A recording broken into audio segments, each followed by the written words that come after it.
Mentor. હું વિવાણી ધર્મિષ્ઠા.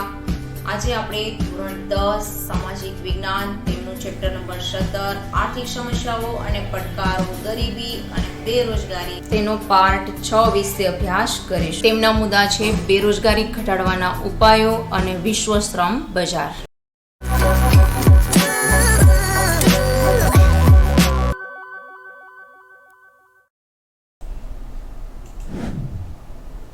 બેરોજગારી ઘટાડવાના ઉપાયો. હવે એનો પેલો પેરેગ્રાફ છે એ ભારતમાં બેરોજગારીની અસરોનો છે. ત્યાર પછીનો જે પેરેગ્રાફ છે ત્યાંથી ઉપાયો શરૂ થાય છે. એટલે પેલો પેરેગ્રાફ છે જે ઉપાયો પૂછાય ત્યારે લખવાનો નથી. તો એ 2 ગુણનો પ્રશ્ન છે. પેલા પેરેગ્રાફમાંથી પ્રશ્ન નીકળે છે કે ભારતમાં બેરોજગારીની અસરો જણાવો. બેરોજગારીની સમસ્યા આપણા આયોજનની એક સૌથી નબળી કડી છે.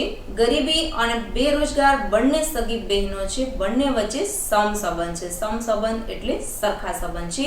ગરીબીનું મુખ્ય કારણ બેરોજગારી છે. 100 માર્કનો પ્રશ્ન યાદ રાખવાનો છે કે ગરીબીનું મુખ્ય કારણ શું છે, તો કે બેરોજગારી. વ્યક્તિને કામ નથી મળતું, તેના કારણે પોતાની જીવન જરૂરિયાતની વસ્તુ પણ ખરીદી શકતો નથી અને એના કારણે ગરીબીમાં ધકેલાય છે.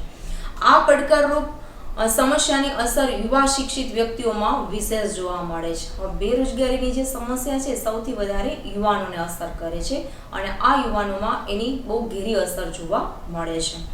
યુવાનોમાં શિક્ષણ મેળવવાની રસ રુચિમાં ઘટાડો થાય છે. જ્યારે વ્યક્તિને કામ મળતું બંધ થઈ જાય છે, કામ નથી મળતું, તો વ્યક્તિ છે એને ભણવા પ્રત્યેનું જે ઇન્ટરેસ્ટ છે, રસ છે, એ ઘણો બધો ઓછો થઈ જાય છે. કારણ કે એ આગળના જે એની પોતાથી મોટા ભાઈ બહેનો હશે એને જોશે કે ભાઈ એ લોકો આટલું બધું ભણેલા છે અને કામ નથી મળતું, તો એ પોતે પણ ભણવાનું છોડી દેશે.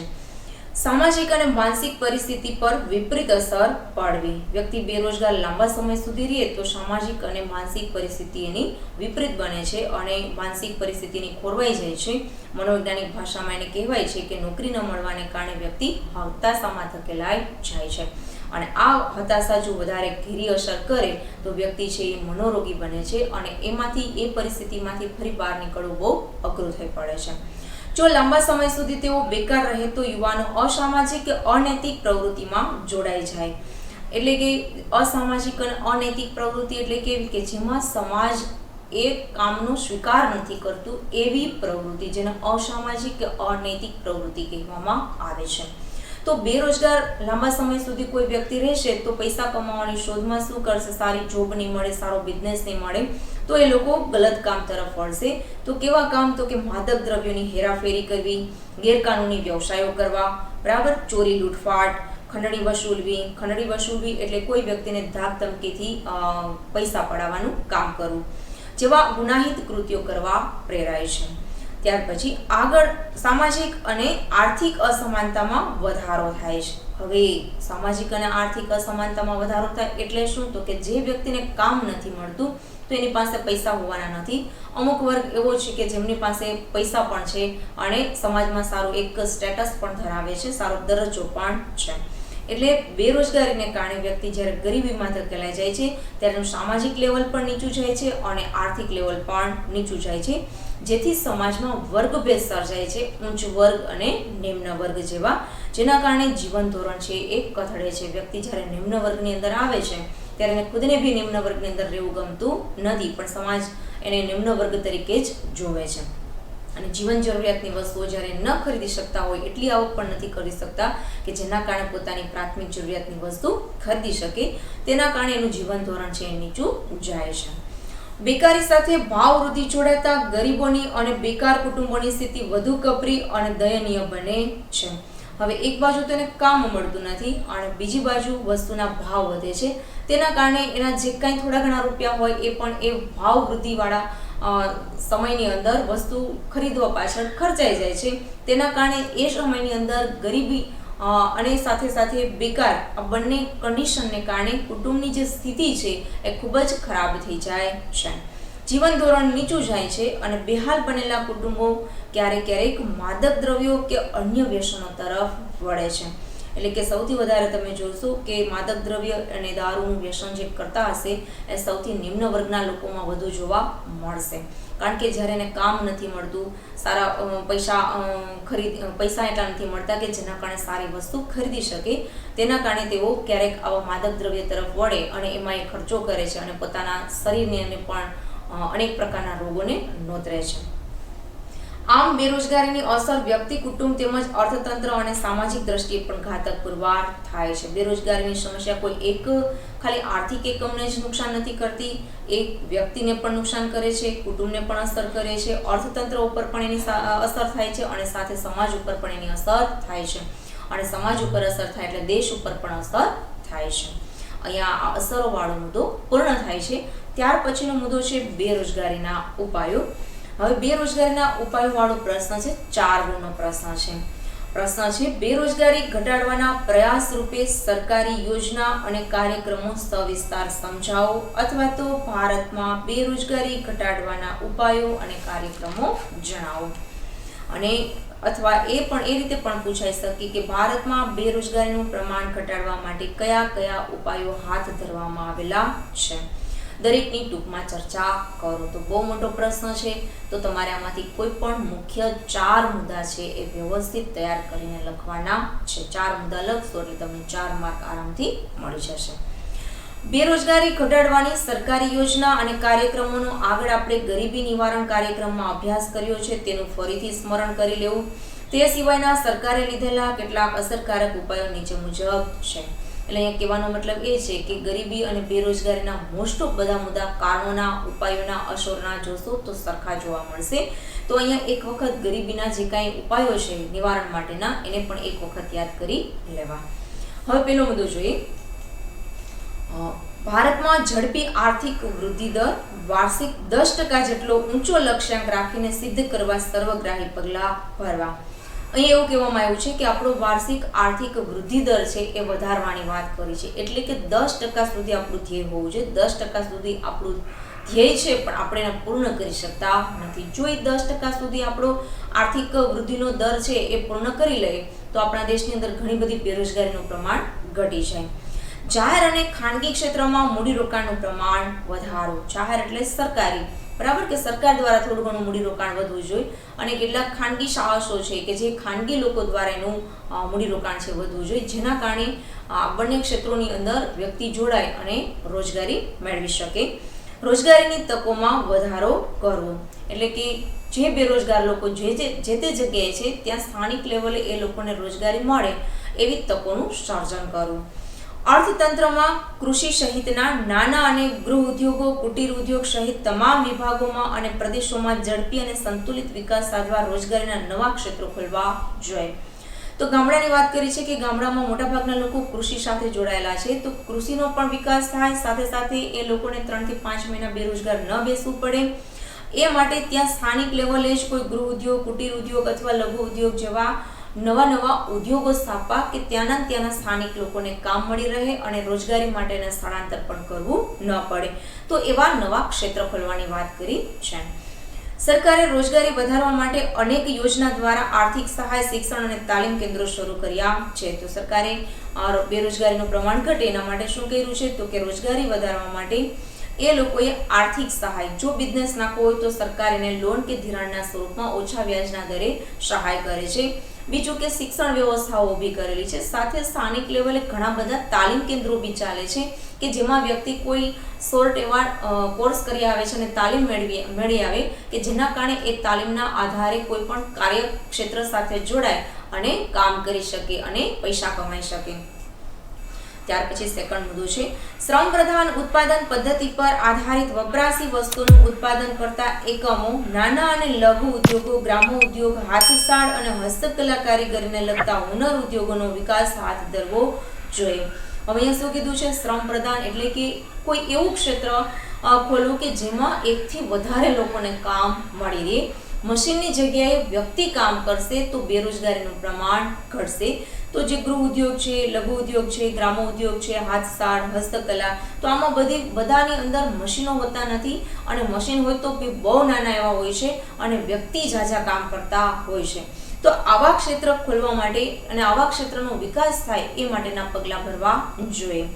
તો તે માટે સરકારે પ્રોત્સાહકીય નીતિઓ અમલમાં મૂકી છે. પ્રોત્સાહકીય નીતિ એટલે એ લોકોને કાચો માલ ખરીદવા માટે સરકાર આર્થિક સહાય કરે છે. કોઈ નાનું મોટું મશીન ખરીદવું હોય તો બી સરકાર લોન અને ધિરાણના સ્વરૂપમાં આર્થિક સહાય કરે છે. અને એ લોકો જે ઉત્પાદિત વસ્તુ છે એના ઉપર સરકાર ટેક્સ પણ લેતી નથી. વીજળી સંબંધી બી સરકાર એને ઘણી બધી રાહત આપે છે. ત્યાર પછી ગ્રામીણ ક્ષેત્રે ખેતી સિવાયના સમયની બેરોજગારી ઘટાડવા માટે ખેતરોમાં એકથી વધુ પાક લઈ શકાય એવી પદ્ધતિ વિકસાવવી જોઈએ. તો આપણા ભારતની અંદર જોઈએ તો 40% છે એ સિંચાઈ હેઠળ જમીન છે કે જ્યાં સિંચાઈનો લાભ મળે એટલે એકથી વધુ પાક લેવાય છે. બાકીના વિસ્તાર એવા છે કે જેને વરસાદ ઉપર આધાર રાખવો પડે છે એટલે વર્ષમાં એક જ પાક લઈ શકે છે. તો અહીંયા એ કહેવાનો મતલબ એ છે કે એકથી વધુ પાક જો જમીનની અંદર લઈ શકે તો આખું વર્ષ છે વ્યક્તિને 3 થી 5 મહિના જે બેસવું પડે છે એ ન બેસવું પડે અને ઝાઝા સમય સુધી લોકોને રોજગારી મળી રહે.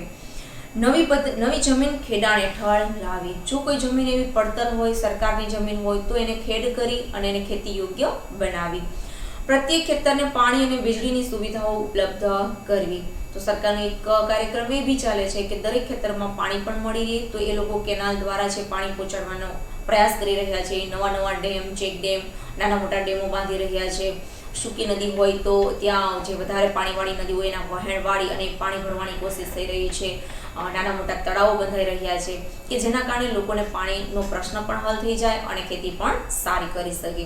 અને વીજળીની સુવિધા માટે બી સરકારે સોલાર પ્લાન્ટ નાખવા માટે આર્થિક સહાય કરે છે. નાની મોટી સિંચાઈ યોજના, ડેમો, ચેક ડેમ, જળાશયો, નહેરો, ટ્યુબવેલ, બંધો વગેરેની અંદર બાંધકામની પ્રવૃત્તિઓ વધારવાની વાત કરી છે. સડકોની બાંધકામની પ્રવૃત્તિ વધારવાની વાત કરી. હવે જો નાની મોટી કોઈ સિંચાઈ યોજના ગામના નજીકની અંદર નાખવામાં આવશે, ડેમ કે ચેક ડેમ નાખવામાં આવશે કે બનાવવામાં આવશે તો ત્યાંના સ્થાનિક લોકોને જ એ બનાવવા માટે કામ આપવામાં આવશે. એટલે એક તો સ્થાનિક મિલકત પણ ઊભી થઈ જશે, પાણીનો પ્રશ્ન પણ સોલ્વ થઈ જશે અને સ્થાનિક લોકોને રોજગારી પણ મળી રહેશે. બીજું કે સડકોના બાંધકામની પ્રવૃત્તિ કે જે જગ્યાએ પાકા રસ્તા નથી, ગામડાની અંદર રસ્તા નથી, ગામડાનો રસ્તો શહેર સાથે જોડવા માટે પાકો રસ્તો નથી, તો આવા બધા રસ્તાના કામ પણ ગામડાની અંદર ગામડાના સ્થાનિક લોકો દ્વારા જ કરવામાં આવશે જેના કારણે તે લોકોને રોજગારી મળશે અને રસ્તા પણ તૈયાર થઈ જશે. આ ઉપરાંત મરઘા બતકા, મત્સ્ય ઉછેર, પશુપાલન અને ડેરી ઉદ્યોગ, વનીકરણના કાર્યક્રમ દ્વારા ગ્રામીણ ક્ષેત્રે ઓછા મૂડીરોકાણથી વધુ લોકોને રોજગારી પૂરી પાડી શકાય એ મુજબ રોજગારલક્ષી આયોજન થવું જોઈએ. તો કે ભાઈ આ બધા મરઘા બતકા અને મત્સ્ય ઉછેર અને પશુપાલન માટે બી સરકાર શું કરે છે તો કે સબસિડી આપે છે એને ખરીદવા માટે, એના પશુ શેલ્ટરો તૈયાર કરવા માટે, એને રહેવા માટેની જગ્યા માટે. તો સરકાર ઘણી બધી રીતે આર્થિક રીતે એને હેલ્પ કરે છે અને ગામડાના લોકોને વધુને વધુ લોકોને રોજગારી મળે એવો સરકારનો પ્રયાસ રહેલો છે. તો આ રીતે એ રોજગારલક્ષી આયોજન છે એ કરી રહી છે. ત્યાર પછી ચોથો મુદ્દો, ગ્રામીણ ક્ષેત્રે રોજગારીની તકો વિસ્તારવી જોઈએ. ગામડામાં સૌથી વધારે બેરોજગારીનો પ્રશ્ન છે તો ગામડાની અંદર રોજગારીની તકો વધે એવો પ્રયાસ કરવો જોઈએ જેથી તેઓને ત્યાં જ પૂરતી આવક મળી રહે અને રોજગારી મળી રહે. તેના કારણે એને શહેર તરફ સ્થળાંતર કરવું ન પડે અને રોજગારીની માંગ પરનું દબાણ પણ ઘટી જાય. હવે જો ગામડાના લોકોને ગામડામાં કામ નહીં મળે તો એ શહેરમાં આવશે અને શહેર ઉપર રોજગારીનું દબાણ વધશે. તો આવું ન બને એ માટે સ્થાનિક ગામડાની અંદર જ એવા રોજગારીના ક્ષેત્ર ખોલવા જોઈએ કે જેના કારણે ત્યાં જ એને કામ મળે એટલે એ લોકોએ શહેરની અંદર રોજગારી માટે આવવું ન પડે, શહેરમાં વસ્તી ગીચતાનો પ્રશ્ન પણ ન થાય અને સાથે સાથે રોજગારીનો પ્રશ્ન પણ સોલ્વ થઈ જાય. કૃષિ ક્ષેત્રે બાગાયતી ખેતી, સેન્દ્રીય ખાતર આધારિત ખેતી, સૂકી ખેતી, બહુલક્ષી પાક પદ્ધતિ, શાકભાજી ફળોની ખેતી તરફ વધુ ઝોક આપીને પ્રોત્સાહન આપવું. ઝોક એટલે મહત્વ.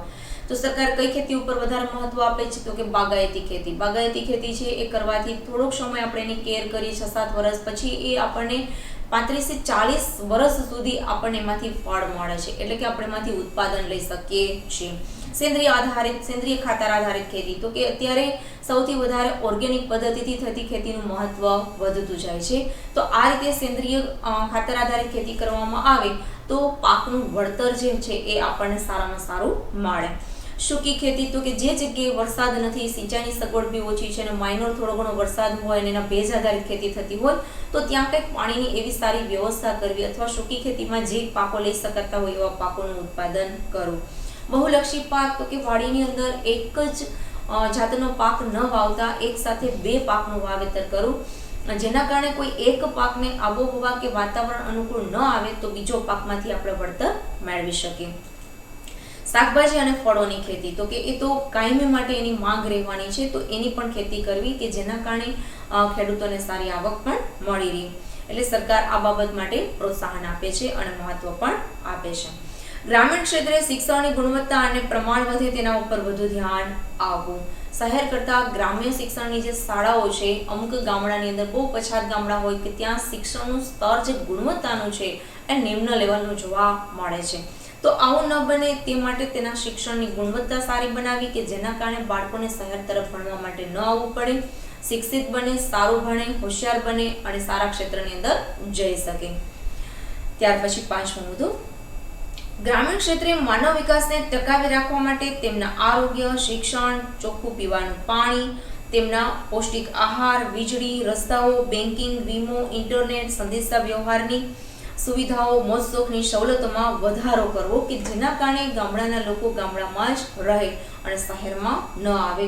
એટલે કે કાયમી માટે શહેરમાં વસવાટ ન કરવો પડે, કારણ કે ગામડાના લોકોને પણ આ બધી સુવિધાઓ જોઈએ છે અને એ સુવિધા ગામડામાં નથી મળતી, એટલે એ લોકો છે શહેર તરફ આકર્ષાય છે અને શહેરમાં કાયમી રહેવાનું પસંદ કરે છે. તો ગામડામાં આ બધી સુવિધા છે અને ટૂંકમાં માળખાગત સુવિધા કહેવામાં આવે છે. તો આ બધી માળખાગત સુવિધા વધારવી. જળ સંચયની પ્રવૃત્તિ, સાર્વજનિક સ્થાયી મિલકતોનું નિર્માણ કરવું. પાણીનો પ્રશ્ન હોય તો પાણી સંગ્રહ કરવા માટેના તળાવો, ડેમો બાંધવા, તેમજ સાર્વજનિક સ્થાયી મિલકત એટલે કે બધા લોકો એનો ઉપયોગ કરી શકે એવી મિલકતો ઊભી કરવી. તો રસ્તા પણ આવે, વીજળીની સુવિધા પણ આવે, પાણીની સુવિધા પણ આવે, હોસ્પિટલ પણ આવે, શિક્ષણ એટલે કે શાળાઓ પણ આવે, રસ્તાઓ પણ આવે. આ બધી સાર્વજનિક મિલકતોનું નિર્માણ કરવું અને સ્થાનિક ગામના લોકો દ્વારા જ કરવું, જેના કારણે એ લોકોને રોજગારી પણ મળે અને સાથે એની મિલકત પણ તૈયાર થઈ જાય. સ્થાનિક ઉદ્યોગોનો વિકાસ અને પ્રોત્સાહન આપવું. જો ગામડામાં કોઈ એવા નાના મોટા લઘુ ઉદ્યોગ કે કુટીર ઉદ્યોગ ચાલતા હોય તો એને પ્રોત્સાહન આપવાની વાત કરી છે, એનો વિકાસ થાય એના માટે વાત કરી છે કે જેના કારણે ગામડાના એ ઉદ્યોગો બંધ ન થાય. રોજગારીમૂલક કાર્યક્રમ અપનાવવા.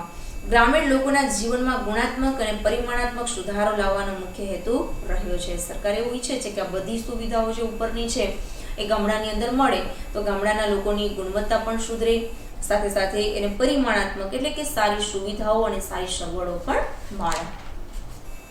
ત્યાર પછીનો મુદ્દો છે ઉત્પાદન ક્ષેત્રે ટેકનોલોજીમાં ફેરફાર, એટલે કે શિક્ષિત બેરોજગારી અને યુવા બેરોજગારીમાં ઘટાડો કરવા માટે તેઓના કૌશલ્યનો વિકાસ કરવો, શિક્ષણને અનુરૂપ રોજગારી પૂરી પાડવી.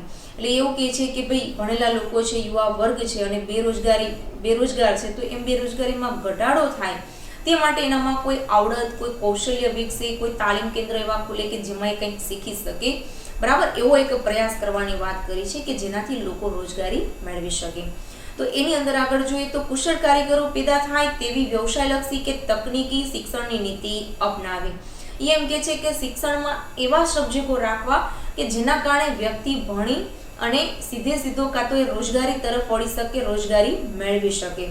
કોઈ એવો વ્યવસાયલક્ષી સિલેબસ રાખવો, કોઈ ટેકનોલોજી સંબંધી સિલેબસ રાખવો, અભ્યાસક્રમ રાખવો કે જેના કારણે વ્યક્તિ છે કાં તો વ્યવસાયલક્ષી અને કાં તો ટેકનોલોજી સંબંધી અભ્યાસ કરી અને સારું ક્ષેત્ર પસંદ કરી શકે અને સારી કમાણી કરી શકે.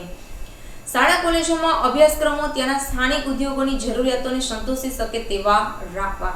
હવે જુદા જુદા વિસ્તારની અંદર જુદા જુદા શ્રમિકોની માંગ હોય છે, તો જે વિસ્તારની અંદર જે શ્રમિકોની માંગ હોય એવા શ્રમિકો તૈયાર કરવાની વાત કરી છે. તો એવા શ્રમિકો તૈયાર કરવા માટે શાળા અને કોલેજ લેવલે એવા જ અભ્યાસક્રમો રાખવા કે સ્થાનિક લોકોને જે શ્રમિકોની જરૂર છે એવા શ્રમિકો તૈયાર કરી શકાય. યુવા રોજગારોને શિક્ષણ અને તાલીમ આપીને તેઓમાં વિશિષ્ટ કૌશલ્યનો વધારો કરીને ઉત્પાદકતાની સાથે ગુણવત્તા વધે, રોજગારી વધે, વધુ આવક મળે અને જીવન સ્તર ઊંચું આવે તેવા પ્રયત્ન થવા જોઈએ. તો એવું કહે છે કે ભાઈ યુવાનોને રોજગારી મળે તે માટે એવી શિક્ષણ અને તાલીમની વ્યવસ્થા ઊભી કરવી કે જેના કારણે ઉત્પાદન વધે, ઉત્પાદનની સાથે ગુણવત્તા પણ વધે, લોકોને રોજગારી મળે, એની ખરીદ શક્તિ વધે, આવક વધે અને આવક વધશે તો ખરીદ શક્તિ વધતા એનું જીવન સ્તર પણ સારું બનશે. તેઓને સતત કામ મળી રહે તેવું આશ્વાસન આપવું. કામની નવી પરિસ્થિતિ મુજબ નવી જાણકારી મેળવીને તેને યોગ્ય સક્ષમ બનાવીને સ્વરોજગાર મેળવી શકે તેવા પ્રયત્ન કરવા. એટલે કે કોઈ બી નવી ટેકનોલોજી આવી છે, કોઈ નવા વ્યવસાયલક્ષી કોઈ સિલેબસ એવો આવેલો છે, તો વ્યક્તિને એની તરફ નવી જાણકારી, જે બી નવી માહિતી છે એ લોકો સુધી પહોંચાડવી, બેરોજગાર લોકો સુધી પહોંચાડવી, કે જેના કારણે એ નવી પરિસ્થિતિનો સામનો કરી શકે અને આ નવી પરિસ્થિતિને શીખી અને એમાંથી કંઈક રોજગારી મેળવી શકે. વૈશ્વિક દેશોની શ્રમ શક્તિની તુલનામાં વૈશ્વિક સ્તરે ભારતીય યુવા સમકક્ષ ઊભો રહી શકે એવી સ્થિતિ સર્જવાના પ્રયત્ન કરવા જોઈએ. અહીંયા સરસ મુદ્દો કીધો છે કે ભારતના જે શ્રમિકો છે એ વિશ્વના શ્રમિકો સાથે સ્પર્ધાની અંદર રહી શકે અને ટકી શકે એવા યુવા બેરોજગારો જે છે એને આપણે એવા તૈયાર કરવાના છે કે જેના કારણે એ એની સ્પર્ધાનો સામનો કરી શકે. જો આપણે એની સ્પર્ધાનો સામનો નહીં કરી શકીએ તો એ શ્રમિકો, આપણા શ્રમિકોને વિદેશની અંદર કામ મળશે નહીં. તો વૈશ્વિક બજારની અંદર જે શ્રમિકો છે એવા જ શ્રમિકો આપણે પણ તૈયાર કરવા, કે જેના કારણે આપણે એની સ્પર્ધા સામે ઊભા રહી શકીએ, એની સમકક્ષ આપણે ઊભા રહી શકીએ. ભારત સરકારના શ્રમ મંત્રાલય અને રાજ્ય સરકારે યુવા રોજગારોને ઔદ્યોગિક વિકાસની સાથે તેમના જ્ઞાન, સમજણ, ઉત્સાહ અને કાર્યક્ષમતા વધે તે માટે તાલીમ અને પ્રશિક્ષણ દ્વારા કૌશલ્ય વિકાસના અનેક કાર્યક્રમો અમલમાં મૂક્યા છે. એટલે કે યુવાનોમાં રોજગારી, વધારે પ્રમાણમાં યુવાનોને રોજગારી મળે એ માટે ઉદ્યોગ સંબંધી અને જ્ઞાન સમજ મળે, કૌશલ્ય મળે, પ્રશિક્ષણ એટલે એને કે તાલીમ મળે, એ અર્થે કેટલાક આપણી સરકારે કાર્યક્રમો અમલમાં મૂકેલા છે. એમાંનું છે make in India, skill India અને ડિજિટલ ઇન્ડિયા જેવી મહત્વકાંક્ષી યોજનાઓ સરકારે અમલમાં મૂકેલી છે. તો તમને ખ્યાલ જ છે કે મેક ઇન ઇન્ડિયા એટલે શું છે, તો કે વિદેશના કોઈ વ્યક્તિઓ છે એ આપણા ભારતની અંદર મૂડી રોકાણ કરશે અને એના ઉદ્યોગો નાખશે, જેમાં આપણા ભારતના યુવા બેરોજગારો છે એને કામ આપવામાં આવશે. સ્કિલ ઇન્ડિયા એ 2015ની અંદર નરેન્દ્ર મોદી દ્વારા શરૂ થયેલી એક યોજના છે કે જેમાં વ્યક્તિને આવડત છે તો એ આવડતને સરકાર પ્રોત્સાહન આપી અને એને એ આવડત મુજબ કોઈ ધંધા ઉદ્યોગ તરફ આગળ વધારો. અને ડિજિટલ ઇન્ડિયા તો સમગ્ર ભારત 90% આસપાસ એવી દરેક ઓફિસો થઈ ગઈ છે કે જ્યાં બધી સિસ્ટમ ડિજિટલ થઈ ગઈ છે અને અત્યારે કામ પણ ચાલુ છે. ટેકનિકલ સંસ્થાઓ, કોલેજ, યુનિવર્સિટીની સ્થાપનાઓ દેશભરમાં કરી તેમની વ્યાવસાયિક અભ્યાસક્રમો અને અદ્યતન ટેકનોલોજીના અનુરૂપ શિક્ષણની સુવિધાઓ ઉપલબ્ધ કરાવીને શાળા કોલેજોમાં અદ્યતન અભ્યાસક્રમો, વ્યાવસાયિક અને ટેકનિકલ શિક્ષણ દ્વારા રોજગારીની માંગ અનુસાર સક્ષમ બનાવવા પ્રયત્ન કર્યા છે.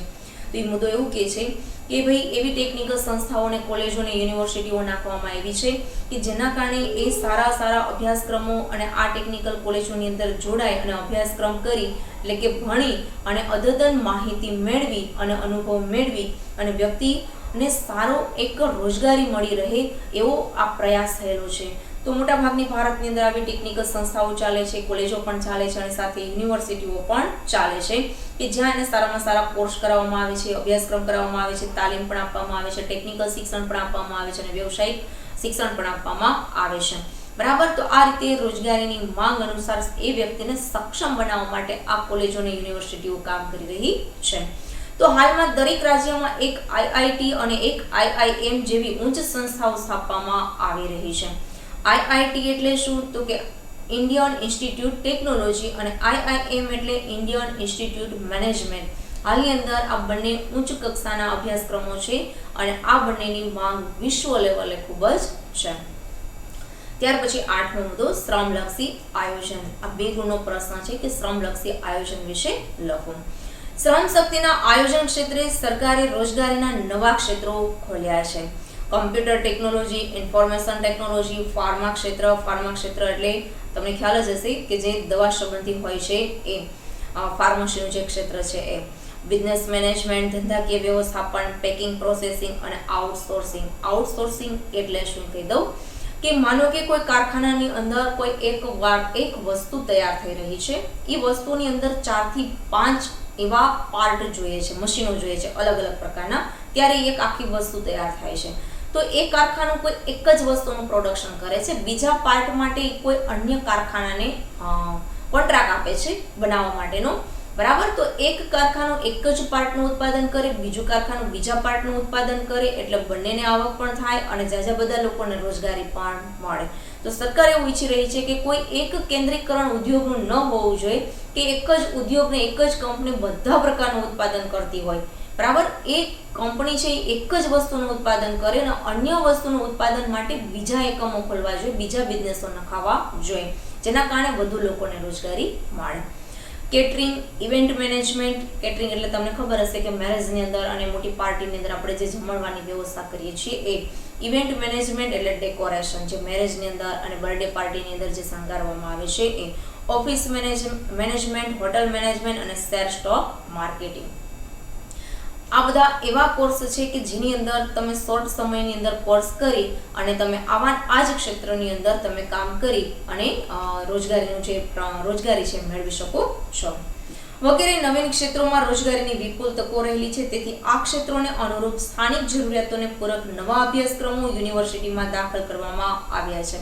એટલે કે જે વર્તમાન સમયમાં જેની જરૂર હોય એવા અભ્યાસક્રમો છે યુનિવર્સિટીની અંદર દાખલ કરવામાં આવે છે, જેના કારણે એક માંગ પ્રમાણે પુરવઠો એટલે કે જેની માંગ છે, જેવા શ્રમિકની માંગ છે એવા શ્રમિકો આપણે તૈયાર કરી શકીએ. ત્યાર પછી તેને અનુરૂપ શિક્ષણ, પ્રશિક્ષણ, તાલીમી સંસ્થાઓના પાઠ્યક્રમો બદલવામાં આવ્યા છે. એટલે કે અભ્યાસક્રમ છે એ અત્યારે વર્તમાન પરિસ્થિતિને અનુરૂપ છે એ ગોઠવવામાં આવ્યો છે, તૈયાર કરવામાં આવ્યો છે, જે થકી તેઓ નોકરીની વર્તમાન અને ભવિષ્યની જરૂરિયાતોને પહોંચી વળે.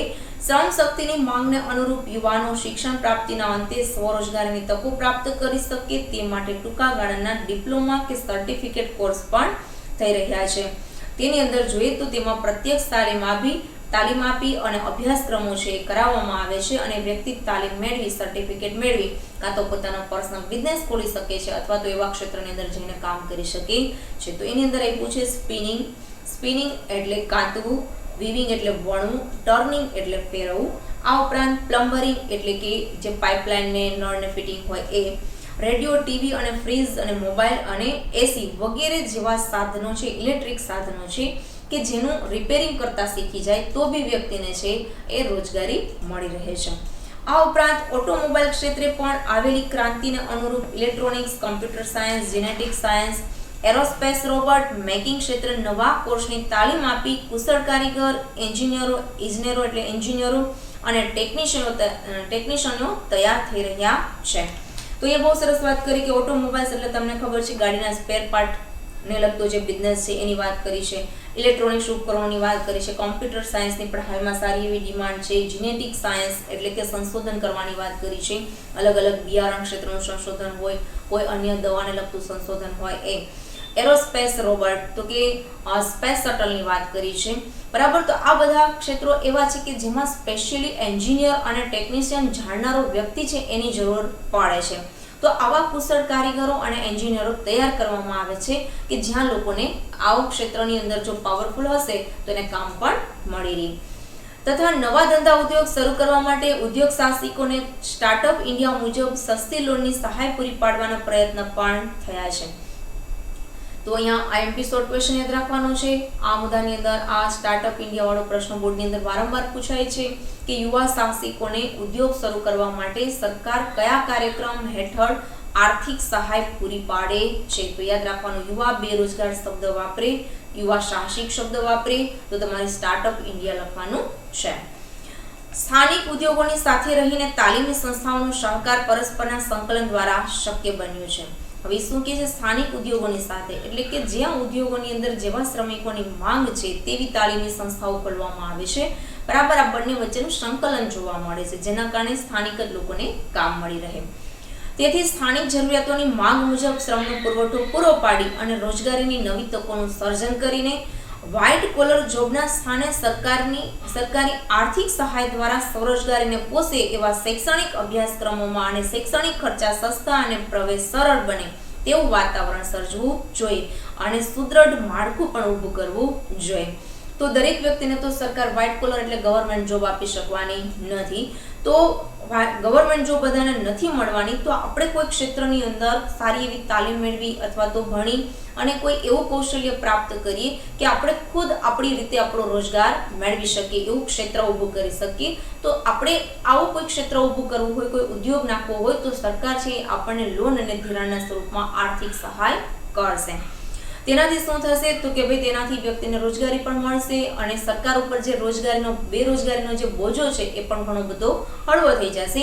આ માટે શૈક્ષણિક ખર્ચા સસ્તા એટલે કે સરકાર ઘણા બધા એવા તાલીમ કેન્દ્રો ચલાવે છે કે ત્યાં કોઈ પણ પ્રકારની ફી લીધા વગર વ્યક્તિને તાલીમ આપવામાં આવે છે, બરાબર. પ્રવેશની પણ કોઈ ફીસ છે હોતી નથી.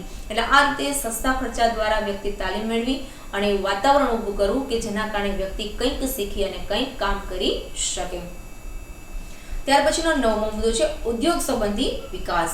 નવી રોજગારીની તકોનું સર્જન થાય તે માટે નવા વેપાર ઉદ્યોગોની શરૂઆત થાય તે પણ જરૂરી છે. યુવાનોમાં ઉદ્યોગ સાહસિકતા વધે, કુશળતા, સંગઠન શક્તિ સાથે મૂડીરોકાણ પણ જરૂરી છે.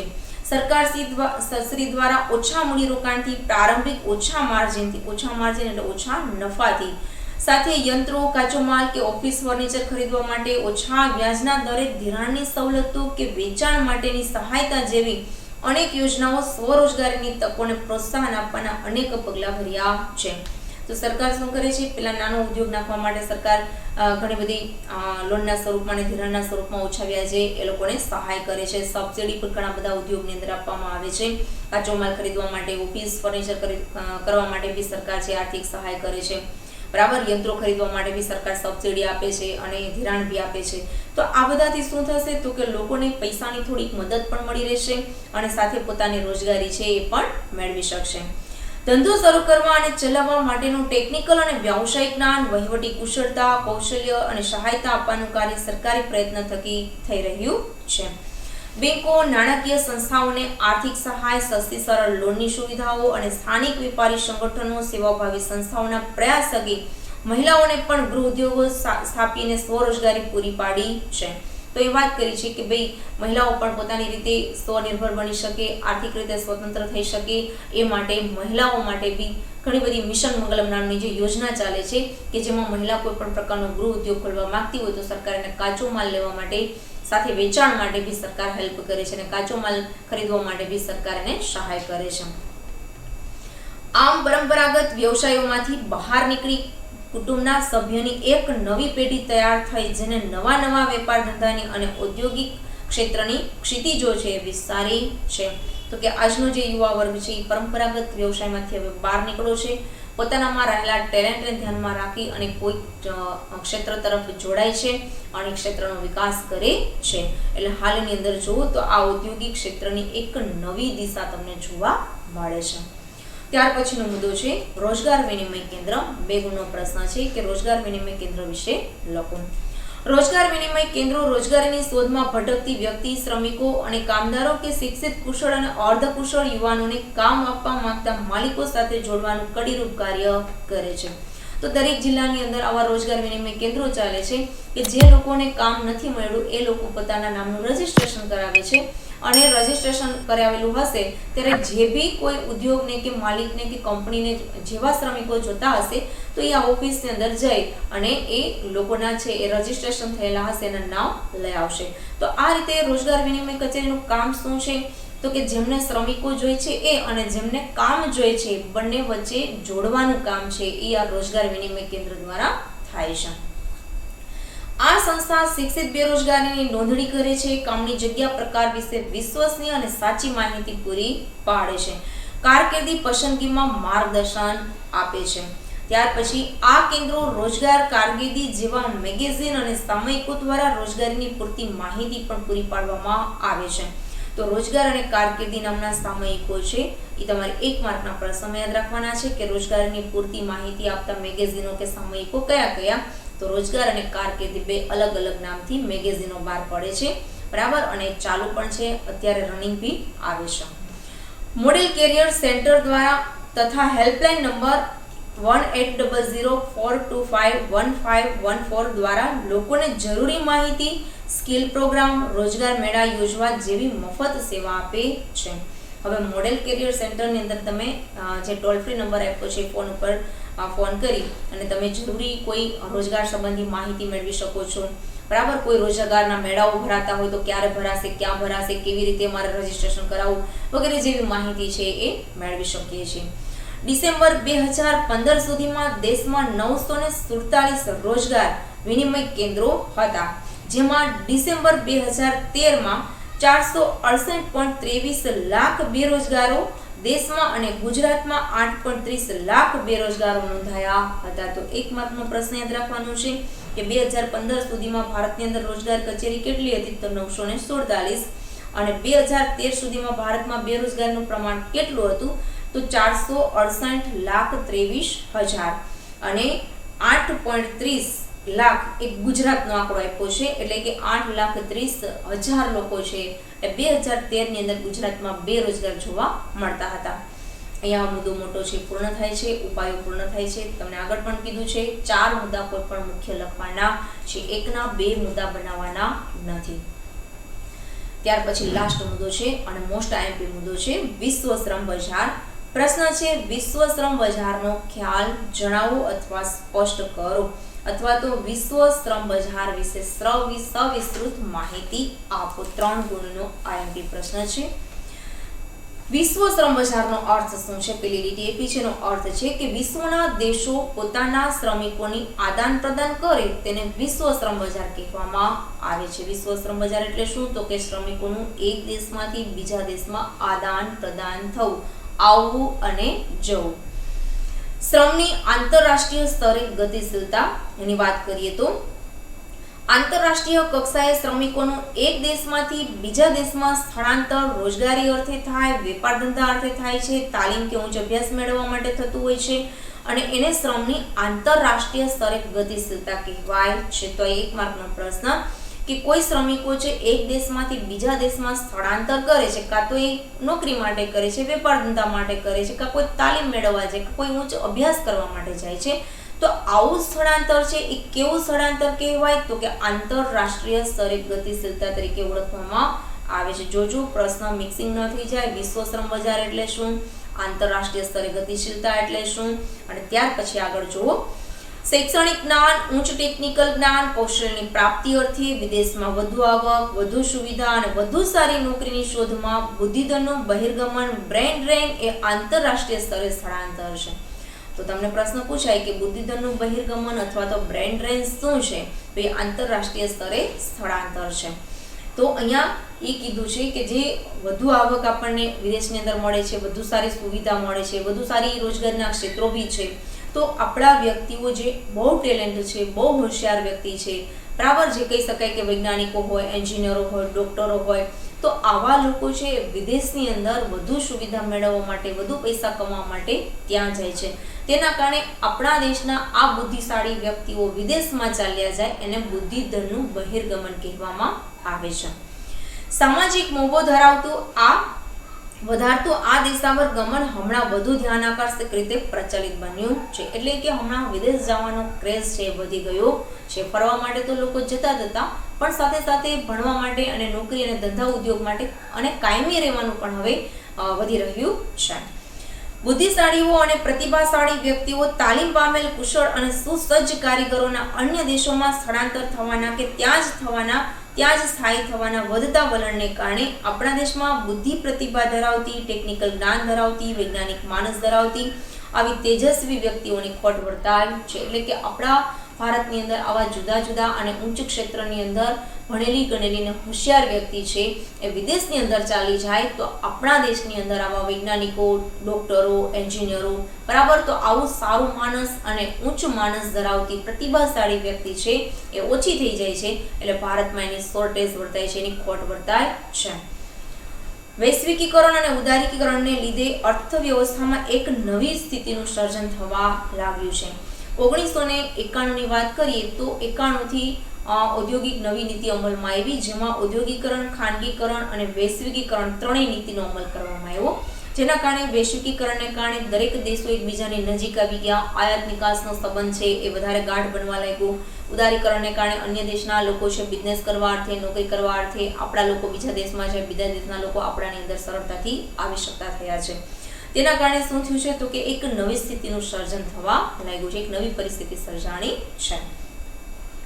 અતિ આધુનિક, કુશળ અને માહિતી તકનીકી, સંદેશાવ્યવહાર ટેકનોલોજી, બાયોટેકનોલોજી, કમ્પ્યુટર ક્ષેત્રે કે દાપ્તરી અભ્યાસના ક્ષેત્રે જ્ઞાન અને કુશળતા પ્રાપ્ત કરવાની માંગ વધી છે. એટલે એ કહે છે કે આવા જે કોર્સ છે, જે ઉપર હમણાં બોલી, એ બધા કોર્સ છે જે ઉચ્ચ અભ્યાસની અંદર એ આવે છે. તો હાલમાં વ્યક્તિઓને આવા ઉચ્ચ અભ્યાસ ક્ષેત્રની અંદર જવાનું વધુ પસંદ કરે છે અને એની માંગ પણ દિવસે ને દિવસે વધી રહી છે. અનેક દેશો આવા વિશિષ્ટ શૈક્ષણિક લાયકાત અને કુશળતા પ્રાપ્ત લોકોની તાલીમ પામેલા કુશળ શ્રમિકોની તજજ્ઞોની ભરતી કરે છે અને તેમને આકર્ષવા લોભામણી યુક્તિ અને પ્રયુક્તિઓ પણ અને રીત રસમો પણ અપનાવે છે, જેના કારણે આપણા લોકો છે એ વિદેશની અંદર ચાલ્યા જાય છે. ઔદ્યોગિક એકમો હરીફાઈમાં ટકી રહેવા માટે પોતાને જરૂરી હોય તેવી આવશ્યકતા લાયકાત ઊંચું જ્ઞાન કૌશલ્ય અને પ્રાપ્ત કર્મચારીઓને ઉચ્ચ તાલીમ આપવા વિદેશોમાં તાલીમ અર્થે મોકલે છે, જે પણ એક આંતરરાષ્ટ્રીય સ્થળાંતરનો ભાગ છે. હવે ઉચ્ચ આવશ્યક લાયકાત મેળવવા માટે, જ્ઞાન મેળવવા માટે, કૌશલ્ય મેળવવા માટે, તાલીમ મેળવવા માટે પણ જો વિદેશની અંદર જતા હોય તો એ પણ એક આંતરરાષ્ટ્રીય સ્થળાંતરનો ભાગ જ ગણાય છે.